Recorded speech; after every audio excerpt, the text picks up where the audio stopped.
আল্লাহ রাব্বুল আলামিন সূরাতুল জুমারের ভিতর বললেন ওয়া'আদাল্লাহি লা ইউখলিফুল্লাহুল মিআদ।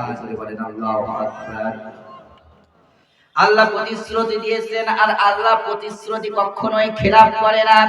আল্লাহর প্রতিশ্রুতি কখনো ভঙ্গ হয় না।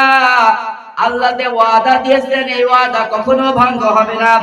এবং অন্য একটি আয়াতের ভিতরে বললেন খালিদিনা ফিহা ওয়া'দাল্লাহি হাক্কান ওয়া হুয়াল আজিজুল হাকীম। সূরা বলেন আল্লাহু আকবার। আল্লাহ রাব্বুল আলামিন মুমিনদের ওয়াদা দিচ্ছেন, আমি এই মুমিনদেরকে এমন এক জান্নাত দান করব সেখানে তারা চিরকাল থাকবে। জোরে বলেন সুবহানাল্লাহ। আল্লাহর ওয়াদা যথাযথ, তিনি প্রকাম্যশালী, তিনি প্রজ্ঞাময়। তিনি যে ওয়াদা দিয়েছেন এই ওয়াদা কখনো খেলাফ করবেন না।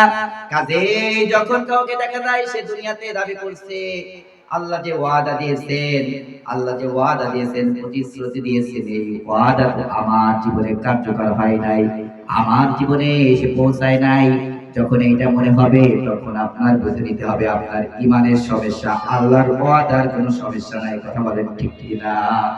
কারণ আল্লাহ তো সত্যবাদী। আল্লাহর উপর যদি আপনি সত্যবাদী হয়ে থাকেন তাহলে আল্লাহ রাব্বুল আলামিন দুনিয়াতে ও আখিরাতে আপনাকে যে ওয়াদা দিয়েছেন এই ওয়াদাগুলো অবশ্যই পূরণ করবেন। কথা বলেন ঠিক কিনা? যখন দেখবেন আপনার ওয়াদা পূরণ করছে না, যখন দেখবেন আল্লাহ যে ওয়াদা দিয়েছেন আমার আপনার জীবনে সেগুলো এসে পৌঁছায় নাই, সঙ্গে সঙ্গে বুঝে নিতে হবে আমার আপনার ঈমানের দুর্বল, ঈমান আমার আপনার খাঁটি হয় নাই, পরিপূর্ণ হয় নাই।